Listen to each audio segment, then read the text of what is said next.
acho que o grande desafio das campanhas e dos planos de governo hoje é distinguir, aliás, sempre, é distinguir o que é urgente do que é importante. O que é um plano de governo e qual a sua importância? Olha, um plano de governo é sempre, em primeiro lugar, um documento político de características técnicas em que partidos, e especialmente candidatos majoritários a prefeito, a governador e a presidência da República, colocam suas ideias, suas prioridades para a população. Ele tem um caráter político, porque, na primeira questão importante, até do ponto de vista jurídico, ele é uma peça obrigatória do registro de candidatura de qualquer candidato majoritário no Brasil, pela legislação eleitoral brasileira. E tem o caráter técnico relacionado ao fato de que, quando bem construído, né, ele indica para as prioridades, né, e as principais ideias, né, do candidato e, na realidade, da sua coligação. Muitas vezes o plano de governo não espelha apenas a visão individual do candidato a governador ou a vice, como no caso agora, presidente ou vice-presidente, mas digamos assim, é um instrumento de concertação, né, de visões de política pública, né, dos partidos que estão ali coligados majoritariamente, né?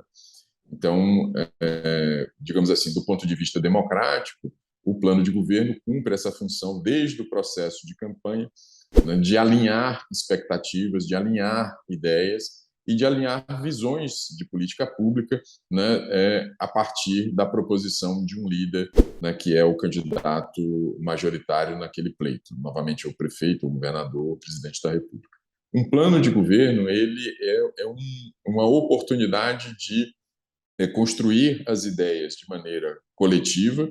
Óbvio que ele também pode ser feito a partir do gabinete, pode ser feito de uma maneira fechada, mas os planos de governo, né, pela experiência que a gente tem no país, que engajam são aqueles que passam por processos de discussão mais aberta e que geram, né, compromisso daqueles que ajudaram a criar aquelas ideias, que ajudaram a construir aquela plataforma específica. Pode se apresentar de várias maneiras e hoje, cada vez mais, ele se apresenta em grandes linhas. Assim, você faz discussões grandes e muitas vezes até de linhas mestras do governo.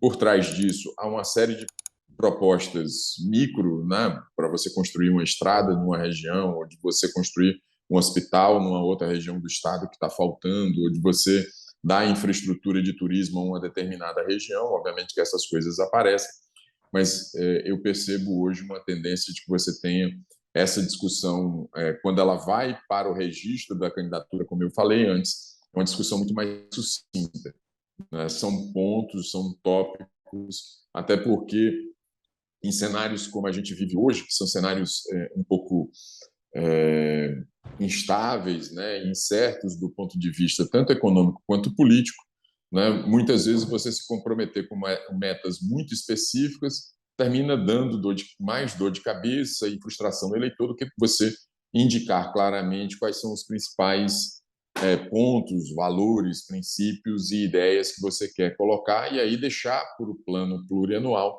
em caso de eleição, o detalhamento das propostas, o detalhamento de recursos, e aí você tem toda a legislação brasileira de orçamento público que faz essa transição. E é importante também dizer que o plano de governo tem um papel fundamental, uma vez eleita uma determinada plataforma, na construção, né, dos instrumentos de orçamento, especialmente o plano plurianual do governo que vai assumir. Porque é dali, né, que saem os principais projetos, os principais programas e as principais diretrizes que vão orientar os 4 anos do futuro governo, quando você tem, né, uma administração focada em resultados. 4 dicas para a construção de planos de governo. O que não fazer, de alguma forma, eu já disse, é não ser excessivamente técnico, né? Todas as ideias técnicas, elas, né, num pleito eleitoral, elas precisam passar né, pelo escrutínio dos partidos e principalmente pelo escrutínio da vontade popular. Então, você precisa entender, né, quais são as principais demandas da população e se debruçar sobre elas. E, às vezes, também entender que alguns temas, né, tem uma música do Gilberto Gil que inspirava o Eduardo Campos, né? O povo sabe tudo o que quer, mas também quer aquilo que não sabe. Então, o plano de governo, de alguma forma, tem essa missão também, de colocar pautas novas na discussão, né? E fazer com que a comunidade, o cidadão, o eleitor, preste atenção a essas pautas. Então, isso é o, digamos assim, é o que não fazer. O que fazer é também, de alguma forma, já adiantei, quanto mais democrático o processo, quanto mais você envolver pessoas, quanto mais você tiver capacidade, né, de juntar visões distintas, né, para discutir a sua cidade, o seu estado, o seu país, tanto mais bem sucedido será a formulação, a tarefa de formulação desse plano de governo, e tanto mais bem sucedido até mesmo a candidatura. Óbvio que ninguém se elege apenas pelo plano de governo, mas ter um plano de governo sólido, que foi discutido com vários setores da sociedade, ajuda, inclusive, no processo de campanha eleitoral, porque entidades, né, intelectuais, técnicos da administração pública, líderes políticos, líderes comunitários se reconhecem naquela proposta. Então, a participação nesse sentido, ela não é só uma palavra bonita, ela gera engajamento e gera, né, a percepção de parte do eleitor de que ele é visto, né, dentro daquele contexto de ideias e de propostas técnicas.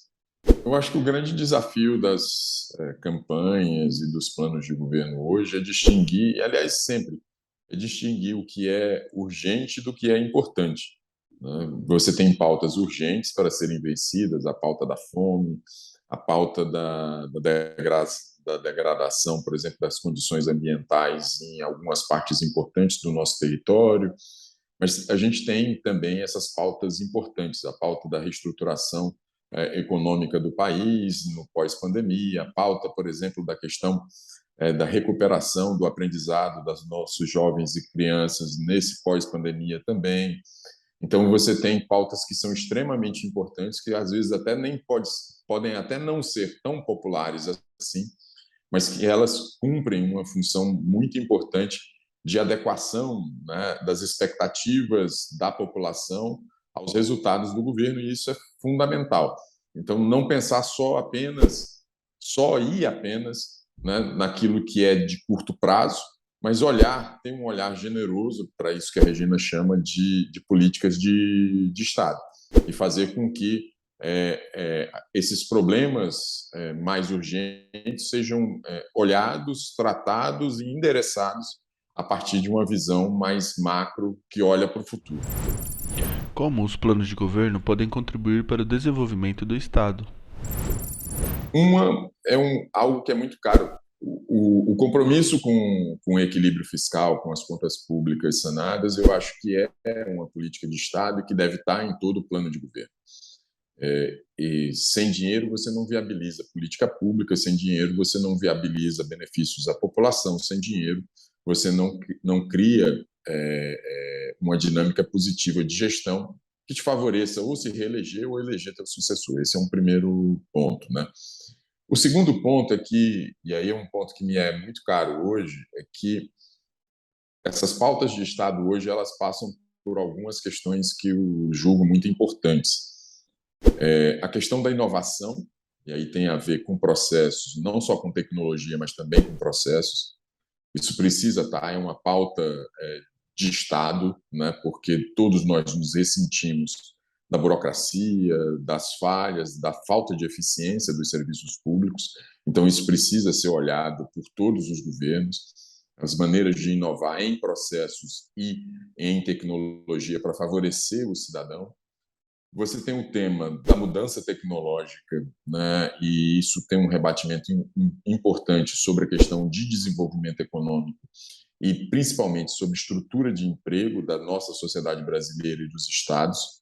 A gente está no meio de uma transição tecnológica mundial que coloca desafios para a juventude que não está na escola, que coloca desafios para o mercado de trabalho, né, para pessoas que estão no meio da carreira, 45, 50 anos. A mudança tecnológica pode ser muito cruel, porque pode lhes tirar o posto de trabalho e eles vão ter dificuldades de se requalificar para uma outra, exercer uma outra atividade. Então, essa é uma política que toda a literatura hoje coloca de maneira muito clara que as políticas de qualificação e requalificação profissional hoje são demandas de Estado.